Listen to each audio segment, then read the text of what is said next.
करते हैं, उन गलतियों में सबसे पहली जो गलती होती है वो स्ट्राइक प्राइस सिलेक्शन की होती है कि स्ट्राइक प्राइस सही सिलेक्ट कैसे करें और वो कैलकुलेशन से कैसे सही सिलेक्ट करें, वो देख के हम कैसे समझ सकते हैं। तो अगर ऑप्शन चेन की बात करें, सिंपली अगर आप गूगल पर टाइप करें निफ्टी ऑप्शन चेन, तो जब हम नेशनल स्टॉक एक्सचेंज के ऑप्शन चेन पर क्लिक करते हैं तो यहां पर हमको क्या दिखाई देता है, ये नेशनल स्टॉक एक्सचेंज का ऑप्शन चेन का डेटा दिखाई दिया।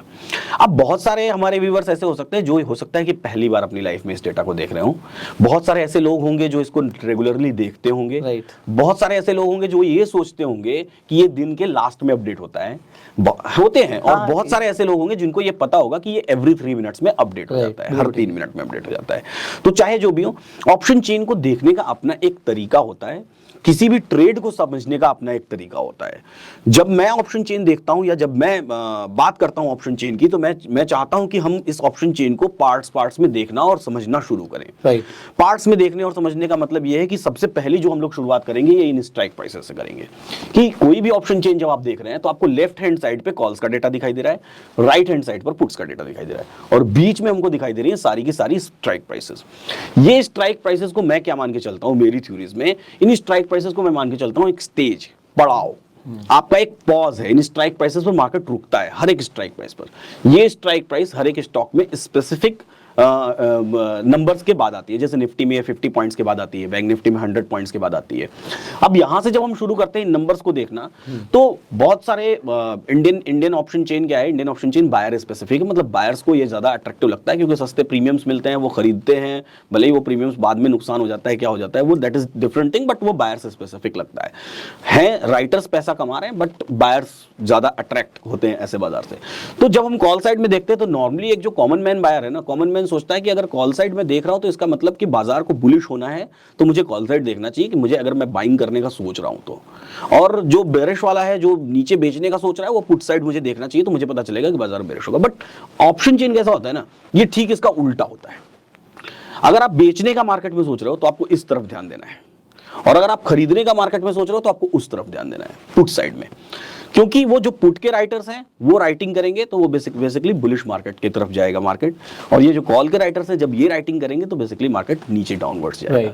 तो अगर हम बाइंग करने का सोच रहे हैं कि आज मुझे रात में सपोज करिए सपना आया कि आज सुबह उठ के तुमको बाइंग करनी है निफ्टी में, तो कम से कम इस तरफ देखना शुरू करें, और अगर हम बिकवाली करने का सोच रहे हैं तो इस तरफ देखना शुरू करें।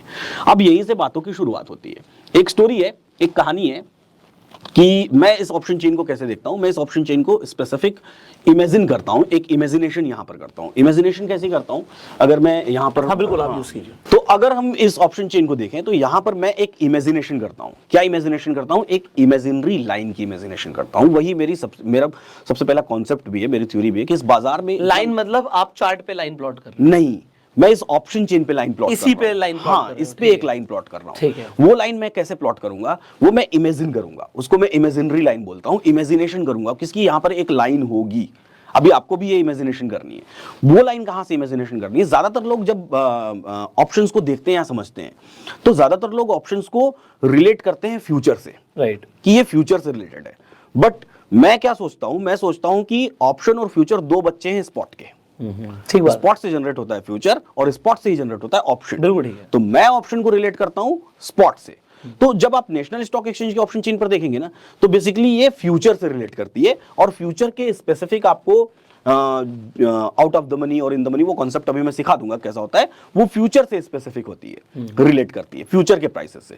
लेकिन मैं इसको स्पॉट के प्राइसेस से रिलेट करता हूं। अब अगर हम लोग बात करें कि नेशनल स्टॉक एक्सचेंज पर निफ्टी का आज का मार्केट प्राइस क्या है, ये देखिए यहां पर निफ्टी का मार्केट प्राइस लिखा हुआ दिखाई दे रहा है। निफ्टी का मार्केट प्राइस है 18,512। ठीक है। तो सबसे पहला काम तो हमको ये सोचना है कि ये 512 जो है ये कौन सी दो स्ट्राइक प्राइसेस के बीच में है। हर स्ट्राइक प्राइस की अपनी जोड़ी है, 100 की जोड़ी बनेगी 150 के साथ, ठीक है।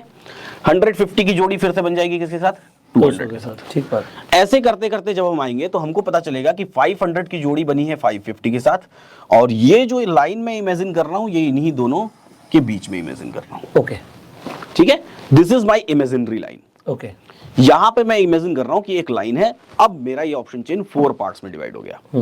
अब अगर मैं इसको ए लिख दूं, ए बी सी लिख देता हूं और डी लिख देता हूं, ये 4 क्वाड्रेंट्स हो गए आपके। हाँ ठीक है। 4 पार्ट्स में डिवाइड हो गया। अभी तो नेशनल स्टॉक एक्सचेंज के ऑप्शन चेन पर क्या दिखाई दे रहा है, ए पार्ट आपको डार्क दिखाई दे रहा है, डी पार्ट आपको डार्क दिखाई दे रहा है, बी पार्ट आपको व्हाइट और सी व्हाइट दिखाई दे रहा है। कभी कभी ऐसा होगा कि इसी ऑप्शन चेन पर जब फ्यूचर और स्पॉट में डिफरेंस आ जाएगा, मान लीजिए फ्यूचर की प्राइस, ये तो स्पॉट की प्राइस है, मान लीजिए फ्यूचर की प्राइस हो जाए 551, ऐसे केस में ये आपको यहां से डार्क दिखाई देना शुरू हो जाएगा, लेकिन फिर भी मैं उसको स्पॉट प्राइस के अकॉर्डिंग ही इमेजिन करता रहूंगा कि दिस इज माई प्राइस, ये मेरी प्राइस है। अब ये 4 पार्ट्स में डिवाइडेड हो गया। अब यहीं से डिराइव होता है इन द मनी और आउट ऑफ द मनी और एट द मनी का कॉन्सेप्ट। इन द मनी का मतलब क्या, अगर मैं टेक्निकली समझाने जाऊं ना, तो टेक्निकली बहुत सारी जगह गूगल पे लिखा हुआ है और लोग देखते भी हैं, समझते हैं, बट उसको हम लोग रैंडम भाषा में समझते हैं, रैंडम समझते हैं कि बेसिकली इन द मनी होता क्या है। इन द मनी का मतलब ये होता है कि इंट्रिंसिक वैल्यूज। इंट्रिंसिक वैल्यूज का मतलब भाई सीधी सी बात है, अगर हम ये लैपटॉप खरीदने जा रहे हैं तो लैपटॉप वाला जिस व्यक्ति ने मुझे ये लैपटॉप बेचा, अगर मैंने ये लैपटॉप सपोज करिए कि 50 रुपीज में खरीदा, तो उसको 50 रुपीज का ये नहीं मिला होगा, उसको कितने का मिला होगा, 45 का मिला होगा, 46 का मिला होगा, 49 का मिला होगा, उसको उससे कम भाव में मिला होगा। तो ऐसे ही जब राइटर हमको ये माल बेचता है ना, तो राइटर को इसकी कॉस्टिंग क्या पड़ती है, हमको ये देखना है। तो राइटर को इसकी कॉस्टिंग पड़ती है इंट्रिंसिक वैल्यू की कॉस्टिंग। वो कैसी होती है कि कॉल साइड में बाजार जिस भी स्ट्राइक प्राइस को, ये 512 है ना, जिस भी स्ट्राइक प्राइस को पार कर चुका है, इसलिए तो मैंने इमेजिनरी लाइन देखी, 500 को पार कर चुका है, तो कॉल साइड में 500 के ऊपर वाले सारे इन द मनी हो गए। उससे पहले के जितने, उसके पहले के जितने हैं 450, 400, 350, 300, ये सारे इन द मनी हो गए। तो ये डार्क में आपको दिखाई देंगे यहां पर। और पुट साइड में बाजार अभी जिसको टच नहीं किया है, या कह लें इस तरफ से अगर चलें तो जिसको पार कर चुका है, पुट साइड में तो नीचे की तरफ बाजार गिर रहा है ना। अब 19,000 का मार्केट होता तो धीरे धीरे गिरते गिरते 18,550 क्रॉस कर चुका है, अभी 500 नहीं गया है। तो पुट साइड में जिसको पार कर चुका है बाजार, बेसिकली ये हो गया हमारा इन द मनी का पार्ट। तो यही हमको यहाँ पर डार्क दिखाई देता है, क्योंकि ऑप्शन के प्रीमियम जो भी है उसके अंदर आप लोगों को बताना 2 चीजें हैं, या तो आप 2 चीजें हैं, एक है टाइम वैल्यू और दूसरा है इंट्रिंसिक वैल्यू। तो सर आपको कंसेप्ट ये समझाना चाहते हैं, अगर आप एग्जांपल के लिए 18,300 की हम बात कर रहे हैं, 253 है और बाजार आपका चल रहा है 18,512 पे, तो अगर आप 18,512 को मैं आपके सामने करके भी दिखा देता हूँ, आपको कंसेप्ट क्लियर हो जाएगा। मैं 1 सेकंड का टाइम ले रहा हूँ सो दैट मैं लोगों को समझा दूं ना। 18,512 पे बाजार है, माइनस मैं कर दूं 18,300, तो मेरे पास वैल्यू आई 212, ये 212। बट यहाँ पर प्राइस जो है वो है 253। अगर मैं 253 माइनस करूंगा तो 41 ये एक्स्ट्रा क्या है, ये है टाइम वैल्यू, और जो इसके अलावा है वो है इंट्रिंसिक वैल्यू।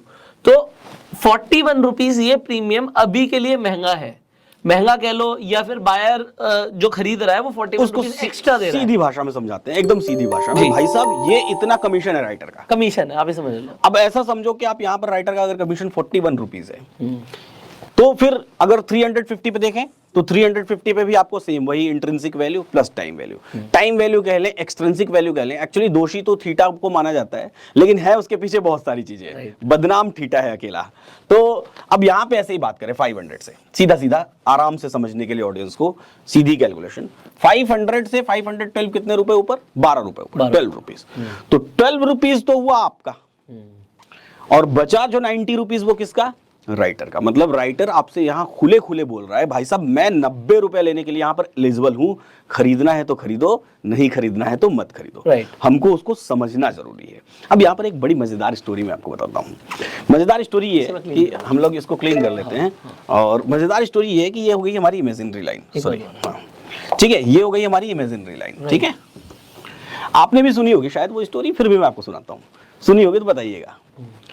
एक 2 बिल्लियों की कहानी, 2 cats are there, 2 बिल्लियां हैं, दोनों को मिल जाती है एक रोटी, ठीक है, और उस रोटी के लिए दोनों को आपस में हो जाती है लड़ाई। क्यों लड़ाई हो जाती है कि दोनों का आपस में सामंजस्य नहीं है, दोनों का एक दूसरे पर भरोसा नहीं है।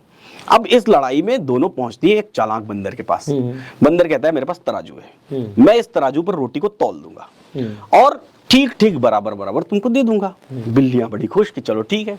बंदर कहता है लेकिन, कहती है क्या लेकिन, मेरा मेहनत आना क्या। तो बिल्लियां कहती हैं कि आप क्या लोगे बता दो। बंदर कहता है मैं कुछ नहीं लूंगा, कुछ भी नहीं, बस जब मैं रोटी को तौलने जाऊंगा ना, तो जिस तरफ का भी टुकड़ा मान लीजिए थोड़ा सा भी भारी हुआ है, 1 ग्राम भी भारी, बस मैं वो 1 ग्राम रोटी का टुकड़ा खा लूंगा, आपको बराबर करके आपका रोटी आपकी। बिल्लियां कहती है बहुत बढ़िया। तो बंदर कहता है ठीक है। अब जब वो तौलता है, जब वो बैलेंस करता है, तो जानबूझ के एक तरफ की रोटी का टुकड़ा एक्स्ट्रा भारी कर देता है, और एक्स्ट्रा भारी करते ही ऐसे एक्स्ट्रा भारी कर दिया। अब जब दूसरी तरफ का हल्का हो गया तो फिर दूसरी जो भारी वाला है उस टुकड़े को खाया, और ऐसा करते करते करते करते थर्सडे आ जाता है, रोटी खत्म 3:30 PM हो जाता है, और सारा का सारा प्रीमियम 0 हो जाता है, राइट। रोटी खत्म हो जाती है। तो अब यहां पर कौन दो बिल्लियां हैं? एक कॉल का बायर, एक पुट का बायर। और बंदर है सेलर, बंदर है राइटर। कॉल के बायर ने कहा कि भाई मैं तो क्या बोलता हूँ कि राइटर ने कहा कॉल के बायर को कि भाई बाजार ऊपर जाएगा तो तुम प्रॉफिट बुक कर लेना, और जब बाजार नीचे गिरेगा तो तुम प्रॉफिट बुक कर लेना। अब बेसिकली हुआ क्या कि दोनों ना बाजार वो स्पेसिफिक ऊपर लेके गया ना नीचे लेके गया, और end of the day, end of the week पूरा प्रीमियम 0 हो गया, है ना। तो कुल मिला जुला के ये कहानी राइटर्स की है। अब जब हम लोग इसको यहां पर देखें, उसी कहानी को, सेम स्टोरी को हम लोग यहां पर देखते हैं, यहां पर हमको ये वाले पार्ट में नहीं देखना है, और पुट साइड में ये वाले पार्ट में नहीं देखना है। क्यों नहीं देखना है? क्योंकि ये दो चीजों से मिलकर बना हुआ है, जैसा आपने अभी बताया। एक हो गई इसमें इंट्रिंसिक और दूसरी टाइम वैल्यू, लेकिन इस पार्ट में कोई इंट्रिंसिक वैल्यू नहीं है, ये सारे टाइम वैल्यू है। मतलब ये पूरा पैसा राइटर के पास मौका है, 75 रुपीज आप खरीद रहे हो तो पूरा 75 रुपीज राइटर के पास मौका है इसको कमा के ले जाने का। इधर ये पूरा 71 रुपीज राइटर के पास से कमा के ले जाने का। अब यहीं से मेरी एक और थ्योरी की शुरुआत होती है कि बाजार स्पेसिफिक पीरियड में कैसा चलता है। मतलब अगर हमको मार्केट को देखना है, अगर हमको यहां से जाना है, मेरे यहाँ मेरा घर है और मुझे अपने ऑफिस जाना है, तो अपने ऑफिस जाने के लिए मैं सीधा ऑफिस के बाहर वाली चौराहे को तो देखूंगा नहीं, मैं सिंपल क्या करूंगा, यहां से पहले देखूंगा मेरा गेट कहाँ है, वहां से आगे निकलूंगा तो फिर आगे के रास्ते देखूंगा। इसी तरीके से हम इसको देखते हैं। हम पहले क्या करेंगे, हम सबसे पहले, अब आप देख के मुझे बताइएगा, हम सबसे पहले क्या करेंगे, हम सबसे पहले इस इमेजिनरी लाइन को इमेजिन करेंगे। ये हमने इमेजिन कर लिया, ठीक है। अब ये हम इधर के आउट ऑफ द मनी के प्रीमियम्स को आप ध्यान से देखिए, और इधर के आउट ऑफ द मनी के प्रीमियम्स को ध्यान से देखिए। आपको किधर का प्रीमियम ज्यादा दिखाई दे रहा है? नियर अबाउट तो ये 75 आ रहा है, कॉल साइड वाला थोड़ा मोड़ा ज्यादा है, अभी लगभग बैलेंस बैलेंस है, बिल्कुल बैलेंस है, बस वो 75 है, 71 है, बाकी सब बराबर ही है। यहीं से खेल शुरू होता है। जिस तरफ का प्रीमियम आपको इमीडिएट टाइम पर भारी दिखाई देगा, उस तरफ की रोटी भारी है। अब बंदर क्या करेगा, इस तरफ की रोटी को हल्की करेगा, मतलब राइटर इधर के प्रीमियम्स को खाएगा, एक स्पेसिफिक टाइम तक खाता रहेगा, खाता रहेगा, खाता रहेगा, ये प्रीमियम हल्के होते चले जाएंगे, और वो वाले प्रीमियम क्या होते चले जाएंगे, भारी होते चले जाएंगे। एक कोई पर्टिकुलर टाइम आएगा, एक जगह आएगी, जिस जगह पे क्या होगा, ये वाले प्रीमियम अब हल्के हो चुके हैं और ये वाले भारी हो चुके हैं। जहां पर राइटर ये मान ले कि this is the point, this is the time, कि अब ये प्रीमियम को मैं हल्का मान रहा हूं और अब इसको भारी मान रहा हूं मैं, वो मार्केट वहां से क्या हो जाएगा, रिवर्स होगा। तो जो पॉइंट आया ना, जिस पर्टिकुलर पॉइंट पे वो मार्केट आया, जहां से वो रिवर्स हुआ मार्केट, वही पर्टिकुलर पॉइंट का जो मैथमेटिक्स है ना, उसी को मैंने डिराइव किया हुआ है कि यहां से मार्केट रिवर्स होगा इन्हीं प्रीमियम्स और इनके ग्रीक्स की बदौलत। तो लोग अगर इसे समझ लें तो उनका काफी फायदा हो सकता है इससे। बहुत फायदा होगा, क्योंकि फिर हमको specific market to the point, जिसको बोलते हैं डॉट टू डॉट, की ये पता चलना शुरू हो जाएगा कि ये यहां से मार्केट रिवर्स होगा। राइट। अलग अलग थ्योरीज हैं, उन थ्योरीज को समझने की कोशिश करेंगे, क्योंकि हम ये एक सीरीज बना रहे हैं, तो इसमें बहुत सारी चीजें आगे आने वाले एपिसोड्स में हमारे व्यूअर्स को देखने के लिए मिलेंगी। तो इन्हीं सारी बातों के बारे में हम लोग डिस्कशन करने वाले, कैसे हम लोग कर रहे हैं इसको। तो यहाँ पे आपने एक सस्पेंस छोड़ दिया है लोगों के लिए, आई होप कि अब यहाँ पर जो सर ने बोला कि एक स्पेसिफिक ऐसे पॉइंट्स हैं जहां से मार्केट रिवर्स होता है, और वो आपको कैलकुलेट करा जा सकता है, कैसे आपको करना है वो आपको सीखने को मिलेगा अगली वीडियो में। तो थोड़ा सा कष्ट देंगे आप लोगों को। See this is a series, so सिर्फ नेक्स्ट वीडियो नहीं है, इसके अलावा सर की जो और थ्योरीज हैं उनके ऊपर भी आपको वीडियोस मिलने वाला है।